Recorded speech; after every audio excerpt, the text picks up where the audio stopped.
नमस्कार सर, मेरा नाम राजू है। आज का टॉपिक है, क्या 10,000 की एसआईपी से 2 लाख तक का पेंशन प्राप्त कर सकते हैं।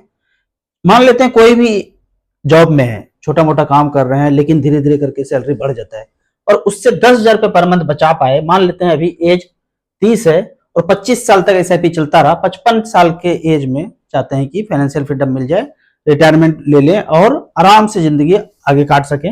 जो अपने बचाए हुए पैसे हैं उसी को बाद में खर्च कर सकें अपने जीवन यापन के लिए। तो यहां देखते हैं कि 10,000 रुपये पर मंथ अगर करते हैं और मात्र 12.3% का रिटर्न मिले तो एग्जैक्ट 2 करोड़ रुपया बन जाता है। जब ये 2 करोड़ रुपया बनता है उसके बाद यहां से पेंशन शुरू कर सकते हैं 1,20,000 रुपया। थोड़ा ज्यादा भी कर सकते हैं, लेकिन सेफ मैं कहता हूं, कैलकुलेशन करता हूं कि 1 करोड़ में 60 लाख, 2 करोड़ पूरा हुआ तो 1,20,000 रुपया एसडब्ल्यूपी शुरू किया और 10% का रेट ही यहाँ पे ले। वहां 12.3 था, जब एसडब्ल्यूपी करना शुरू करें तो रेट थोड़ा सा कम कर दिए कैलकुलेशन के लिए। 15 साल तक ये चलता रहा तो वो जो पैसा था, जो 2 करोड़ रुपया इन्वेस्ट किए थे, वो 3 करोड़ 89 लाख रुपीस बैलेंस बचा और पेंशन 2 करोड़ 16 लाख ले लिए। जब ये 389 बचा, फिर इस 389 से पेंशन बढ़ा दिए 2,40,000 कर दिए। फिर आगे 15 साल तक चलता रहा, यदि जिंदा रहे तो यहाँ पे पेंशन 2,40,000 तक मिलता रहा। अब बैलेंस 7.29 बचा और 4 करोड़ 32 लाख पेंशन ले चुके। इसको एग्जैक्ट यहाँ पे कैलकुलेशन में कैसे आपको कैलकुलेट करना है कि 10,000 रुपए पर मंथ का एसआईपी किया, 25 साल तक चलता रहा, 12.3% का रिटर्न अगर मिला तो 30 लाख जमा किया, लगभग 2 करोड़ रुपया बन गया। इसके कैश फ्लो को भी एक बार एनालाइज कर सकते हैं बाद में आप। जब ये 2 करोड़ रुपया पूरा हुआ, फिर एसडब्ल्यूपी में गए, 2 लाख रुपया रखा और यहां से 1,20,000 रुपया लेना शुरू किया आने वाले 15 साल तक। एज 55 हो गया, 60-70 साल तक 1,20,000 लेते गए। तो ऐसा करके विड्रॉ कर लिए 2 करोड़ 16 लाख और बैलेंस बचा 389। जब ये 389 बचा, फिर अगला स्टेप क्या होता है, 389 को ऊपर लिख दिया और 2,40,000 पेंशन लेना शुरू किया। फिर 15 साल तक अगर रहे तो चलता रहा ये पेंशन। ऐसे करके पेंशन ड्रॉ कर लिए 4 करोड़ 32 लाख और बैलेंस बचा 7.29। ऊपर गए तो जिनको जिनको नॉमिनी बनाया है उसमें डिवाइड हो गया। नॉमिनी में एक चीज ध्यान रखना है, एक फोलियो में एक ही नॉमिनी बनाना है। सबको घटमट करके एक जगह बना दीजिएगा, बाद में डिस्प्यूट होगा, पैसा वहीं पड़ा रह जाएगा, आप ऊपर से देखते रहेंगे, कोई कुछ नहीं ले रहा है। अलग अलग फोलियो में अलग अलग नॉमिनी रखिएगा, नॉमिनी अगर बनाना चाह रहे हैं तो। अब इसी को स्कीम के साथ, लाइव स्कीम के साथ कैलकुलेट किया जाए। पहली बात, अगर आप अभी शुरुआत कर रहे हैं, 15 साल 20 साल 25 साल टाइम है, तो आपको मिड कैप स्मॉल कैप में ही पैसा रखना है लंबे समय के लिए। एक मल्टी कैप भी जोड़ सकते हैं। इस तरह से जब वेल्थ क्रिएट हो जाए फिर एसडब्ल्यूपी वहां से भी कर सकते हैं। अच्छा खासा वेल्थ बना तो इसी फंड से कर सकते हैं। थोड़ा सेफ चलना चाहते हैं तो बैलेंस कैटेगरी में आकर के भी एसडब्ल्यूपी कर सकते हैं। और अभी तुरंत करना है, 1 करोड़ रुपया है, 60,000 रुपये पर मंथ चाहिए, तो हाइब्रिड इक्विटी में डाल करके और यहां से अभी पेंशन चाहिए तो शुरुआत अगले महीने से हो सकता है। तो लाइव स्कीम के साथ देखते हैं कि 10,000 रुपये पर मंथ शुरू किया तो फंड को हमने यहाँ पे मिड कैप सेलेक्ट किया है। क्यों मिड कैप? क्योंकि 20 साल 25 साल पहले तो स्मॉल कैप होता नहीं था, मिड कैप है, तो मिड कैप से सेलेक्ट किया कि 10,000 रुपये पर मंथ चलता गया। सबसे ऊपर वाला fund Nippon growth fund 9 crore रुपया बनाया है, इतना एक्सपेक्ट नहीं करते हैं। दूसरा फंड 7 करोड़ किया है, इसको भी एक्सपेक्ट नहीं करते हैं। सबसे नीचे वाला फंड 15% की रेट से 2 करोड़ 76 लाख बना। हमने कितना टारगेट बनाया था कि 2 करोड़ रुपया पूरा हो, मान लेते हैं इतना पैसा हो जाता है। उसके बाद पेंशन वाले फंड में आ जाते हैं, मतलब हाइब्रिड एग्रेसिव इक्विटी में आ जाते हैं। अगर तो आपने मिड कैप से शुरू किया है, बाद में वहीं से एचडब्ल्यूपी कर सकते हैं। जैसे मैंने भी कुछ समय के लिए एचडीएफसी मिड कैप अपॉर्चुनिटी से एचडब्ल्यूपी किया था, अभी बंद किया हूं, फिर से शुरू करूंगा।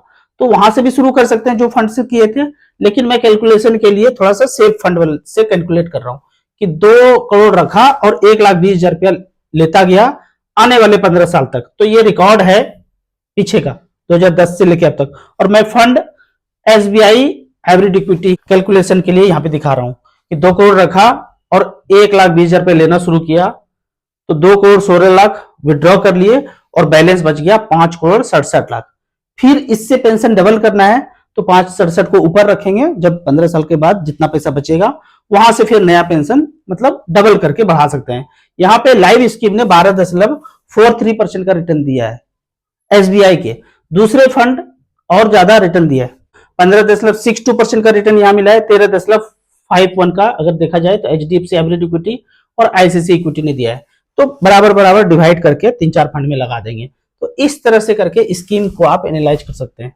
एक चीज एसडब्ल्यूपी में और सोचने को मिलता है कि हम बैलेंस ज्यादा रखना नहीं चाहते हैं, ज्यादा से ज्यादा खर्चा करना चाहते हैं। तो मान लेते हैं कि आपने हाइब्रिड इक्विटी में 1 करोड़ रुपया रखा और 60,000 रुपये पर मंथ लेना शुरू किया, 10 साल का यहाँ पे बता रहे हैं, 15 से 25 तक। तो ऐसा करके टोटल आपने 72 लाख लिया, बैलेंस बच गया 1,77 लाख। पर आप चाहते कि नहीं ये बैलेंस खत्म हो जाए, हम ऊपर जाएं, बैलेंस भी समीकरण सिद्ध हो जाए।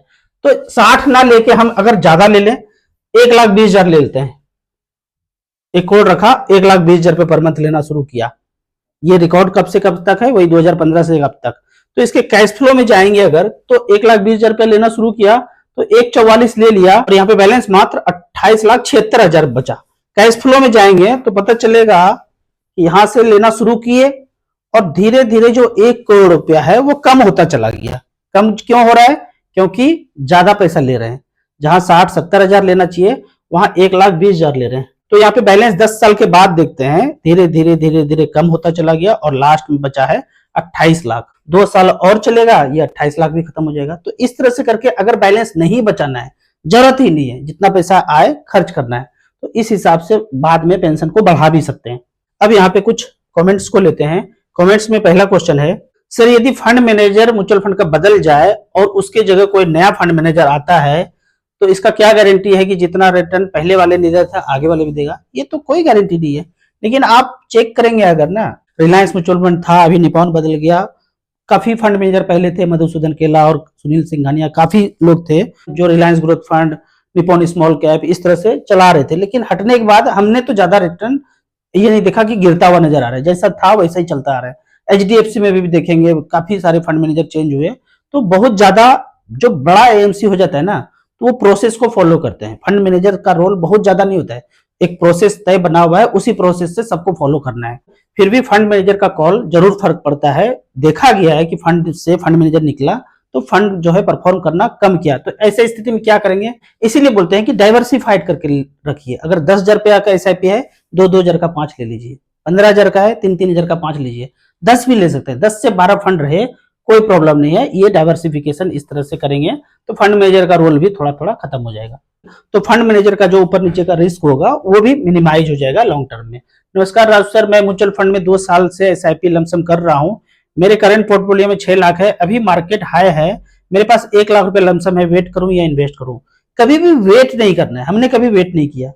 आप क्या करेंगे? एसआईपी थोड़ा सा बढ़ा दीजिए। अभी आपके पास 1 लाख है, 10,000 रुपया का एसआईपी बढ़ा दीजिए या 5,000 का एसआईपी बढ़ा दीजिए और कंटिन्यू जो भी स्कीम आपके पास पहले से है मिड कैप स्मॉल कैप, उसमें आप री इन्वेस्ट कर दीजिए, ऐड कर दीजिए और एसआईपी के थ्रू सारे पैसे को धीरे धीरे करके लगा दीजिए। मेरी उम्र 51 है और 10 लाख रुपया इन्वेस्ट करके 6,000 रुपये पर मंथ एचडब्ल्यूपी करना चाहता हूँ, कौन सा फंड लूं? 2 फंड में 5-5 लाख रुपए लगा करके आप एचडब्ल्यूपी 3-3 हजार ले सकते हैं। फंड पहला है एसबीआई हाइब्रिड इक्विटी और दूसरा है ICICI Prudential equity and debt. इसमें आप 5-5 लाख रखेंगे और 3-3 हजार रुपया दोनों से ऑप्ट करके शुरू कर देंगे। जो 10 लाख रुपया है इसको 10 महीने में डाइवर्सिफाइड करके लगाना है और 10 महीने के बाद ही पेंशन लेना है। 10 महीने में डाइवर्सिफाइड करके लगाएंगे तो मार्केट का हलचल जो है उसको आप मिनिमाइज कर लेंगे, उसके बाद एचडब्ल्यूपी कीजिए। अभी 10 लाख लगाते हैं, थोड़ा मार्केट डाउन होता है तो आपको घटता हुआ नजर आएगा तो आप दुखी होंगे। 10 महीने के ड्यूरेशन में लगाएंगे तो मार्केट का हलचल जो है वो मिनिमाइज हो जाएगा आपके पोर्टफोलियो में, उसके बाद आप एचडब्ल्यूपी यहाँ से कर लीजिए। राउत सर, ये जो 500 का है ये बंद करने का छा रहा है न्यूज, क्या इसका असर म्यूचुअल फंड पे पड़ेगा? म्यूचुअल फंड पे नहीं, पूरी जिंदगी पे पड़ेगा। अभी जो आप सुनेंगे ना आने वाले दिनों में गोदी मीडिया में, ये होगा एक पहला ये, दूसरा ये और तीसरा नोट जाली है, फ्रॉड हो गया। ये तो रिंगटोन में सुन ही रहे हैं, साइबर अटैक हो सकता है, ये सब हो सकता है। ये सब एक्चुअली उसी तरह से बताया जा रहा है जैसे कि 2019-20 में मरोना के समय में रिंगटोन बज रहा था। तो ये बजाया जा रहा है, ये किया जा रहा है। जो बोलेंगे ना ये फ्रॉड हो गया, ये कराया जाएगा जानबूझ करके। याद कीजिए वो दिन जब एटीएम पकड़ाना था तो उनके फायदे बताए गए कि आप नोट बैंक में रखिए और एटीएम से पैसा निकालिए। और आज एटीएम से तरह तरह का चार्ज कट रहे हैं और लिमिट भी है, इतना पैसा निकाल नहीं सकते, अपना ही पैसा है नहीं निकाल सकते हैं। मुझे नहीं समझ में आता है ये नियम कैसे बन सकता है। ये जो आप टॉपिक देख रहे हैं ना, ये सीरियल में, मूवी में, हर जगह पे आपको इस तरह का ये 1-2 सब्जेक्ट जरूर रहेगा और इस पे फोकस करके आगे मूवी बनाया जा रहा है, बनाया जाएगा, देखेंगे भी आप। सबका एक ही इंड गोल है कि ये बंद करके, ये जो रोकड़ा चला रहे हैं इसको बंद करके सब कुछ आपके मोबाइल में आ जाए। जब इसमें आ जाएगा तो ये प्रोग्रामिंग के तहत चलेगा, 1 लाख रुपया सैलरी है, 10,000 रुपया इसमें खर्चा कर सकते हैं। 10,000 रुपया ट्रेवल में, 10,000 रुपया इंश्योरेंस में, 10,000 रुपया फूड में। फूड में भी कौन सा फूड, कहां से फूड, कहां तक जा सकते हैं, कौन से पद्धति से अपना इलाज करा सकते हैं, वो सब प्रोग्रामेबल होगा। आने वाले दिनों में धीरे धीरे करके आप ये देखेंगे। अगर सारा का सारा मानव जाति ऐसे ही मूर्छा में जिंदगी चलता रहे तो ये एक दिन होना तय है, और जागेंगे तो ये सब कुछ ध्वस्त होके पुराने सिस्टम में हम लोग जा सकते हैं। अगला बेहतरीन क्वेश्चन है, म्यूचुअल फंड के प्रॉफिट को शेयर मार्केट में इन्वेस्ट करना सही होगा? ये एकदम बवंडर होगा। एक तो आप यहां से प्रॉफिट बना रहे हैं और दूसरी जगह फिर से हाई रिस्क में, जिसके बारे में पता नहीं है। आपको पता है तो म्यूचुअल फंड में आने की कोई जरूरत नहीं है, वहीं ट्रेडिंग कीजिए, वहीं इन्वेस्ट कीजिए। एक बार म्यूचुअल फंड में आ गए तो धीरे धीरे करके 5-10 हजार का ऐसा भी जो चलता जा रहा है उसी में बने रहिए, अच्छा खासा वेल्थ बन जाएगा। जो भी आप काम कर रहे हैं वो काम करते रहिए, वहां और इनकम बढ़ाने का कोशिश कीजिए, और जो पैसा बचे उसको फिर से एसआईपी में री इन्वेस्ट कीजिए। सर ये बताएं, 50 लाख का 30 लाख रुपया एसडब्ल्यूपी करते हैं और उससे 5,000 का एसआईपी फिर से चालू कर दे तो कितना पैसा बनेगा? ये तो कैलकुलेशन हमने सारा दिखाया कि आपने 30-30 हजार रुपया करके लेना शुरू किया और 5,000 रुपया का एसआईपी आप शुरू कर दीजिए। स्मॉल कैप में या मिड कैप में या मल्टी कैप में जहां पे लगाते हैं, आप लाइव उदाहरण देख सकते हैं। StarSIP.in में जाके, ऐप भी है, वेबसाइट में है, वहां पे जाके कर सकते हैं, या फिर साधारण कैलकुलेटर से 12-13% के रेट से कितना होगा खुद से कैलकुलेट करेंगे तो ज्यादा अच्छा रहेगा। राजू भाई, मेरे डॉक्टर की फी के लिए, स्कूल फी के लिए 2 साल का इमरजेंसी फंड 3.5 लाख रुपया रखना चाहता हूँ, कौन से फंड में रखूं? इमरजेंसी फंड है, स्कूल का पैसा है, तो वही जो मैं बोलता हूँ STP के थ्रू जो मैं करता हूँ, SBI short term debt fund में ये पैसा रखा, और जो पैसा बढ़े इसमें, जो भी थोड़ा सा बढ़े, उसको आप STP के थ्रू स्मॉल कैप में भेजते रहेंगे। ये 3,60,000 सुरक्षित रहेगा, और थोड़ा थोड़ा जो बढ़ता हुआ पैसा है, मतलब लगभग 1,800 रुपए पर मंथ आप वहां पे इसका रिटर्न जो है स्विच करके STP करके स्मॉल कैप में भेज सकते हैं। ये पैसा मूलधन हमेशा सुरक्षित रहेगा। तो ये ज्यादा इमरजेंसी फंड के लिए सही है बैंक पोस्ट ऑफिस से। अगर आपको जरूरत नहीं पड़ता है तो वो जो स्मॉल कैप में पैसा जा रहा है वो थोड़ा थोड़ा बढ़ता हुआ नजर आएगा। सर म्यूचुअल फंड में गारंटी है क्या 10 से 15 साल में कम से कम 12% का रिटर्न मिलेगा ही मिलेगा?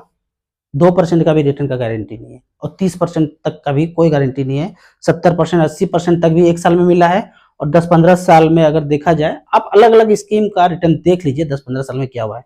गारंटी कहीं पे भी नहीं है, 2% का भी गारंटी नहीं है। कितना भी माइनस हो सकता है, मोगेम्बो अगर ज्यादा बम फोड़ा तो ज्यादा गिरावट हो सकता है, फिर बने रहेंगे तो फिर लाइफ टाइम हाई मार्केट हो जाएगा। तो डर का खेल, अगर आप 30-40 वीडियो मेरा देखेंगे तो डर का खेल सारा समझ में आ जाएगा। इतना तय है कि गारंटी कुछ भी नहीं है बैंक की पोस्ट ऑफिस की तरह। स्मॉल कैप और स्मॉल कैप इंडेक्स दोनों में क्या डिफरेंस है? आप पूरे मार्केट का अगर बात करते हैं ना, तो मार्केट कैप के अनुसार कैसे कैसे डिवाइड है। 100 कंपनी को लार्ज कैप बोले, 150 कंपनी को मिड कैप बोले। मिड कैप मतलब कैपिटल, जिसके पास ज्यादा पैसा है वो लार्ज कैप 100 कंपनी हो गया, फिर 150 मिड कैप हो गया, बाकी सब स्मॉल कैप हो गया। जब आप स्मॉल कैप लेते हैं तो फंड मैनेजर वो 250 कंपनी को छोड़ करके, लार्ज कैप मिड को छोड़ करके, नीचे 5800 या 6,000 तक कंपनी है, कुछ भी खरीद सकते हैं, वो हो गया स्मॉल कैप। लेकिन जब आप स्मॉल कैप इंडेक्स बोलते हैं तो 250 तो ऊपर का छोड़ दिया लार्ज कैप मिड कैप, उसके बाद जो 250 है वो स्मॉल कैप इंडेक्स है। फंड मैनेजर तो यहाँ पे है नहीं, इंडेक्स मतलब वो 250 कंपनी में आपका पैसा चला जाएगा। लेकिन जो एक्टिव स्मॉल कैप है जिसमें फंड मैनेजर है, वो 250 के नीचे भी कोई भी स्टॉक खरीद सकते हैं। तो इंडेक्स में सिर्फ यही लिमिट हो गया कि नेक्स्ट 250 यानी 500 तक स्टॉक है तो 250 ऊपर का हटा दीजिए, बाद का 250 में ही इंडेक्स वाले में पैसा जाएगा। बाकी नॉर्मल स्मॉल कैप में वो कहीं भी फंड मैनेजर पैसा लगा सकते हैं और चेंज कर सकते हैं मार्केट के हिसाब से, अपने अनुभव के हिसाब से। पर इंडेक्स में कोई चेंज नहीं है। इंडेक्स में जब स्टॉक ही बढ़ जाए, वो स्मॉल कैप मिड कैप बन जाए, तो चेंज होके ये हट जाएगा और नीचे वाला कोई स्मॉल कैप इंडेक्स में फिर से आ जाएगा। तो वो चेंज कभी कभी होते रहता है एज पर इंडेक्स। सर मुझे ये बताएं, अगर मैं SIP स्टार्ट करता हूं, अगर बीच बीच में 2-4 महीने पैसे नहीं जमा कर पाता हूं तो क्या होगा? क्या मेरा SIP स्टॉप हो जाएगा? SIP स्टॉप नहीं होगा। कुछ AMC में ये देखा गया कि 3 बार लगातार पैसा नहीं गया तो अपने आप स्टॉप हो जाएगा। लेकिन बहुत AMC में ये भी देखा गया है कि वो हिट होते रहेगा अकाउंट में। अकाउंट में जब 2-4 महीना हिट होगा तो आपके अकाउंट से पैसा कटना शुरू होगा। वो बैंक काटेगा, 500 रुपया भी काट सकता है, 1000 भी काट सकता है, 300 भी काट सकता है। अलग अलग बैंक का अलग अलग नियम कानून है, सब अपना अपना चला रहा है। तो जब भी आप SIP चला रहे हैं, ये बहुत ध्यान से सुनना है, जब भी आप SIP चला रहे हैं, आपके अकाउंट में पैसा नहीं है, तो 10 से 15 दिन पहले SIP स्टॉप कर दीजिए। ऑनलाइन स्टॉप हो जाता है, हमें बोलेंगे ऑनलाइन स्टॉप हो जाता है, ऐप के थ्रू भी हो जाता है, वेबसाइट पे भी, AMC के वेबसाइट पे जाके भी SIP स्टॉप हो जाता है। तो वो स्टॉप कर देंगे तो चार्ज नहीं कटेगा। फिर जब पैसा नॉर्मल हो जाए अकाउंट में, फिर एसआईपी शुरू कर दीजिए। तो जरूर 10 से 15 दिन पहले एसआईपी स्टॉप कर देना चाहिए। सर आयुर्वेदिक डॉक्टर का नंबर चाहिए। हमारे पास जो पर्सनल डॉक्टर है सब्सक्राइबर के लिए मैं अमित जी को और उनके टीम को रखा हूं। कुछ भी प्रॉब्लम हो, पुराना से पुराना हो, इमरजेंसी में भी कुछ प्रॉब्लम हो, तो ये अमित जी का सारे डिस्क्रिप्शन में जो 11 से वीडियो है उसमें नंबर इनका दिया हुआ है 8617356997। ये नंबर सेव करके रखिए। जो बताया जाए उसको पालन कीजिए। एक सप्ताह में जो भी ये काढ़ा डाइट बताएंगे उससे आपको राहत मिलता हुआ नजर आएगा। तो जरूर अमित जी को कांटेक्ट कीजिए। नंबर सेव कर लीजिए, डिस्क्रिप्शन में भी नंबर है, वहां से भी निकाल सकते हैं। आपको इसी तरह म्यूचुअल फंड के बारे में और कुछ जानना है, इन्वेस्टमेंट के बारे में जानना है, तो इस नंबर पर मुझे व्हाट्सअप कर सकते हैं। दिए हुए ऐप में जाकर के 500,000 का एसआईपी शुरू कर सकते हैं। 1 से 2 साल आप देखिए, समझिए। जब समझ जाएंगे, कोई डूबता भागता हेराता नहीं है, उसके बाद आप यहाँ पे ज्यादा पैसा इन्वेस्ट कीजिए। आपको याद दिला दूं, मैं एक AMFI registered mutual fund distributor हूँ। आप इसी तरह से कमेंट सेक्शन में क्वेश्चन पूछते रहिए। वीडियो अच्छा लगता है तो लाइक एंड शेयर जरूर करें। Thank you so much.